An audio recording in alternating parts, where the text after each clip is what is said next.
analysis of the six sense fields.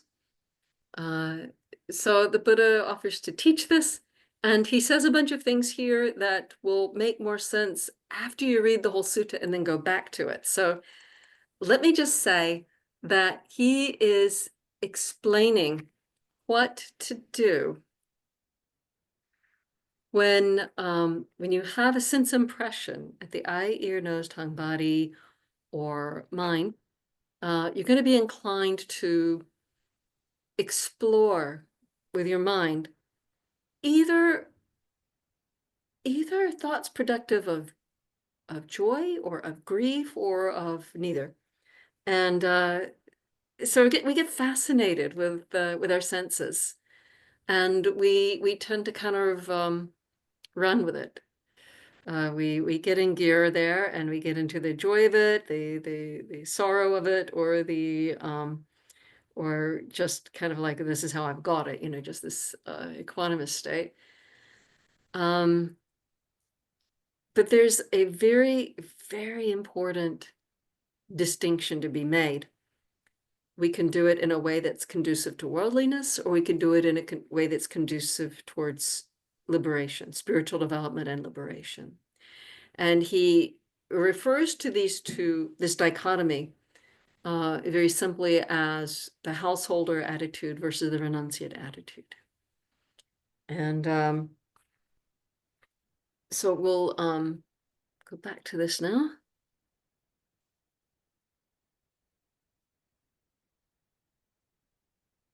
Okay, so you've got these different senses. Using Bhikkhu Bodhi's translation, when I say householder joy, householder grief, householder equanimity. Venerable Sujato's translation I've not looked at before, and he has 6 kinds of domestic. So he has domestic versus, what is it? Domestic versus renunciate. Okay. What are the 6 kinds of domestic happiness or householder happiness? There are sights known by the eye, and further down he'll say sounds known by the ear, smells known by the nose, taste known by the tongue, tangibles known by the body, or however he translates that, and thoughts or mental objects cognized by the mind, or however he translates that, which are likable, desirable, agreeable, pleasing, connected with worldly pleasures of the flesh. Happiness arises when you regard it as a gain to obtain such sights, sounds, smells, etc. Or when you happily recollect the sight, sound, smells, etc. that you formerly obtained that have since passed. That's domestic happiness. How does the middle part he translated as ideas known by the mind. Okay. So remember I said there was this big dichotomy, the householder or domestic happiness, and then the renunciate. What are the 6 kinds of renunciate happiness? When you've understood the impermanence of sights, sounds, smells, etc., they're perishing, fading away, and cessation. Happiness arises as you truly understand the right understanding that all those sights, formerly and now, are impermanent, suffering, and perishable. Now, why on earth would that make somebody happy? I like to think of it as like when a chiropractor works on your back and they might click things into place, and then they tend to stay in place because that's what's correct for your back, and it feels right. Your back is in harmony with the way it really wants to be. And when we get our minds in harmony with truth, with reality, there's a goodness there. There's a quiet happiness to that, a quiet joy to that, when the mind is in harmony with reality. Everything really is impermanent. So that is renunciate happiness. Then we had the domestic sorrow or sadness, and that is a householder grief in Venerable Bodhi's translation. So again, there are sights known by the eye, ear, nose, tongue, body, mind, or sight, sound, smells, etc., that are likable, desirable, agreeable, pleasing, connected with worldly pleasures of the flesh, and sadness or grief arises when you regard it as a loss to lose such sense impingements of sight, sound, smells, etc. Or when you recollect ones that you formerly lost that have passed, ceased, and perished. So that's householder grief. And what is renunciate grief? Or renunciate sadness. And this one is really, really different than what you would expect. Renunciate sadness is when you've understood that business about the impermanence of all these sense impressions. You truly understand through right understanding that both formerly and now all those sights, sounds, etc., are impermanent, suffering, and perishable. You give rise to yearning for the supreme liberations. Thus, oh, when will I enter and remain in the same dimension that the noble ones enter and remain in today? So when am I going to gain stages of awakening? When am I going to be beyond all this grief? When am I going to be past all of this? When you give rise to yearning for the supreme liberations like this, sadness arises because of the yearning. Such sadness is called renunciate sadness. It's actually part of the path. Crazy. Who knew? It's right there, though. It's part of the path. Okay, and then we have that dichotomy on uh, the mental explorations that lead to equanimity. You have the two different kinds of equanimity now. The domestic or householder versus renunciate. So householder equanimity, oops, skipped over. Householder equanimity, or domestic, seeing the sight. Equanimity arises for the unlearned ordinary person, a foolish ordinary person who has not overcome their limitations and the results of deeds and is blind to the drawbacks. So this kind of equanimity does not transcend the sight. So the commentary in a footnote in Venerable Bodhi's translation reportedly describes this as the equanimity of flies stuck to a bowl of sugar. They're contented enough, but they're doomed and they don't know it. I like to call it couch potato equanimity. And then that other side of it, the renunciate equanimity, is what you would expect. When you've understood the impermanence of sight, sounds, etc., their perishing, fading away, and cessation, equanimity arises as you truly understand, through right understanding, that both formerly and now all those sights, sounds, smells, etc., are impermanent, suffering, and perishable. Such equanimity transcends the sense impression. That's why it's called renunciate equanimity. He doesn't leave us there, though. He's going to give us some practice instructions based on all this information. So what do we have again? We have domestic or householder. We have the domestic or householder joy, which is basically delighting in the sense pleasures and even pleasures of the thinking. We have renunciate joy, which is getting right with reality, seeing impermanence. We have householder or domestic grief. All those delightful things have vanished or we didn't even get them. Renunciate grief being, all these things are impermanent. How painful. When am I going to be past all of this pain? We have householder or domestic equanimity, the fly stuck to a ball of sugar, and we have renunciate equanimity, which is deep wisdom. He gives us some practice advice, but I just want to say just this much. Saved me one time at a very, very tense moment. This is a little heavy, so my apologies if it's a bit much. But I was there when my father passed away. He had been hospitalized with pneumonia. They put him into a medically induced coma and were treating him, but he started having heart attacks. They couldn't get his blood pressure to stay stable. And after yet another heart attack, the doctor said, we can't keep reviving him like this. We can't keep doing this. And then he just called off the resuscitation. And then he said for us to gather the family in the special family room. And And I claimed to be his Buddhist monk. He was actually Baptist, but they didn't need to know that, so that I could stay with him as they were removing all the equipment from his body. And this was a very difficult moment. He and I were very, very close.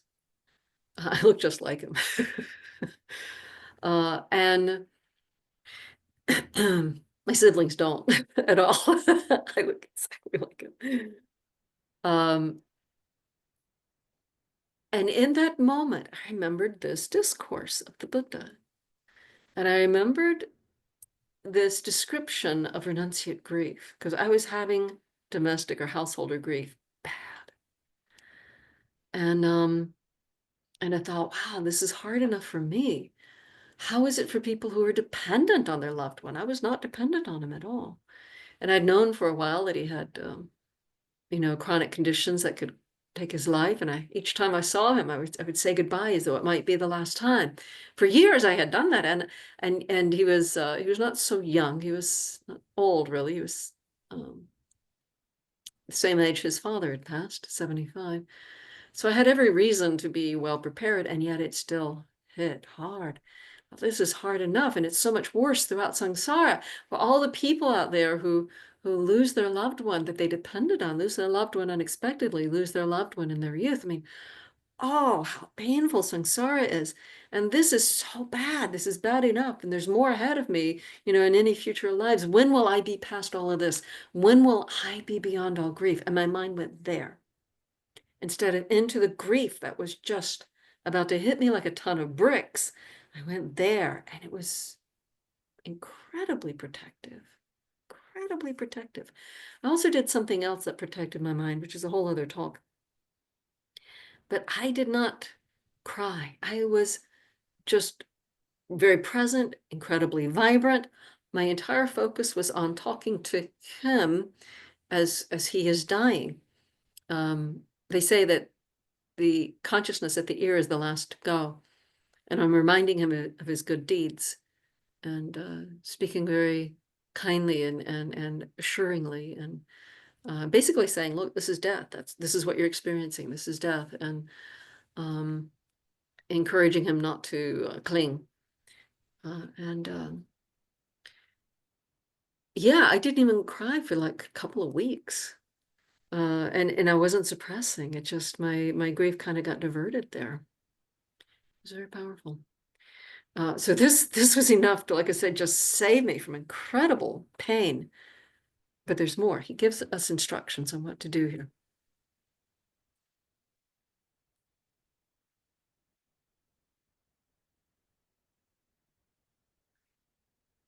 Therein, based on all those, what was it, the six? Okay, so this six kinds of household or domestic joy and of grief and of equanimity. Somehow it all adds up to 36. So that's what he said. Therein, relying on this, give up that. That's what I said, but why did I say it?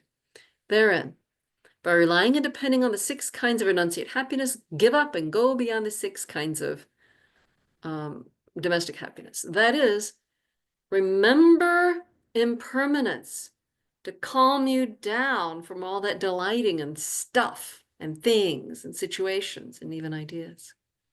It all changes. It's sand running through our fingers. Don't hang on. Don't hang on so tight. It's like a hot potato, really, when you hang on. Anyone play hot potato as a child? I did.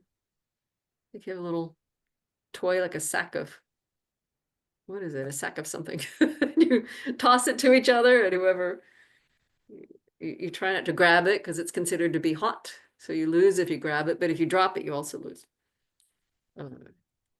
Well, all delightful phenomena that we would cling to is like a hot potato. Don't cling, don't cling. Don't have to drop it exactly, but don't cling.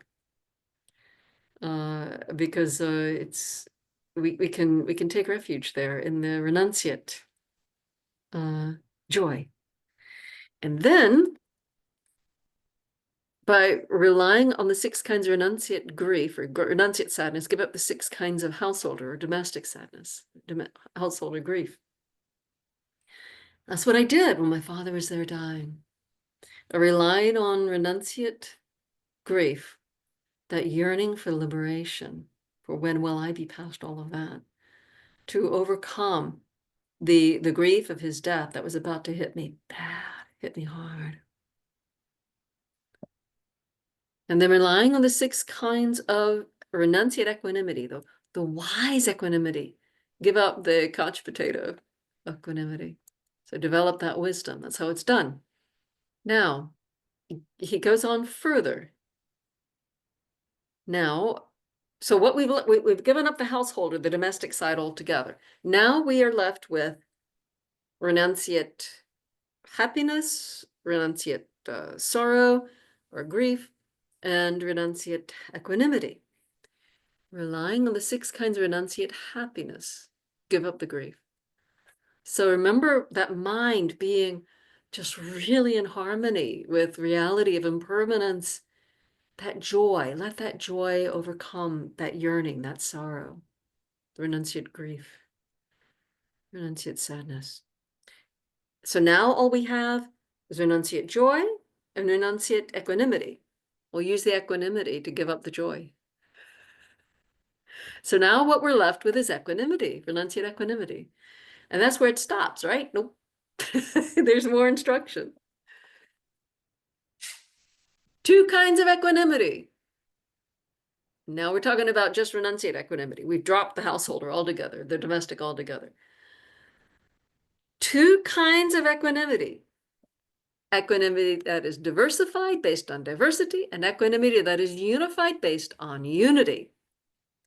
Based on diversity is just the ordinary daily life stuff of equanimity towards sight, sound, smells, taste, and touches. Interesting. Okay. I expected mine to be in there and it's not. Okay, so there's equanimity towards sight, sounds, smells, taste, and touches.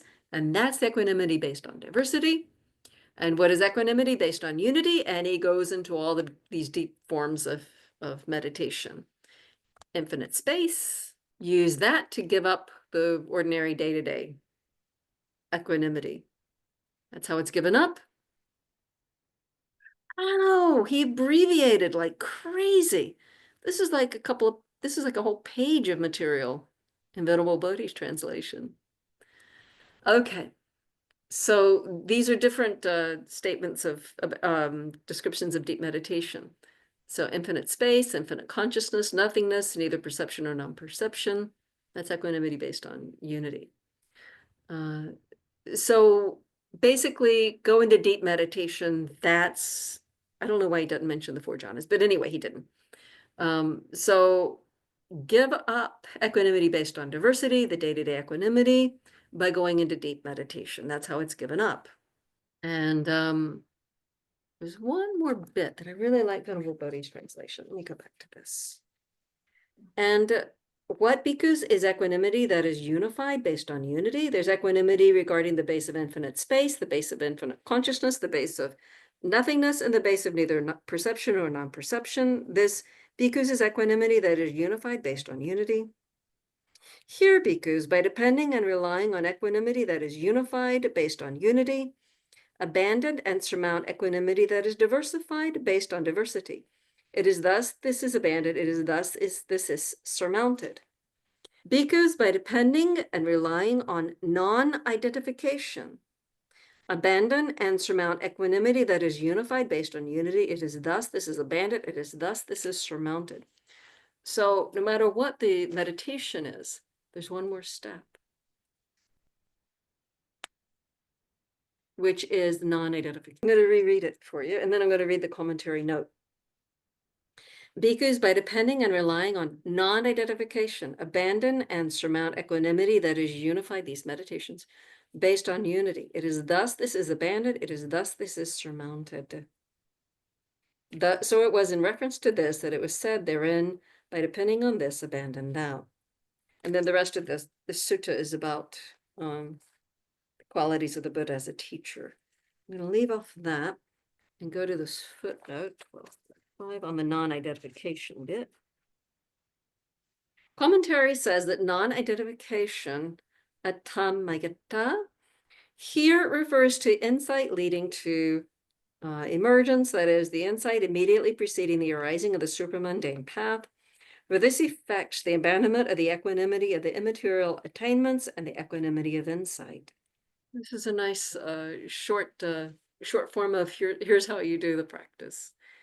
And I hope this has been beneficial. And with that, I close this talk.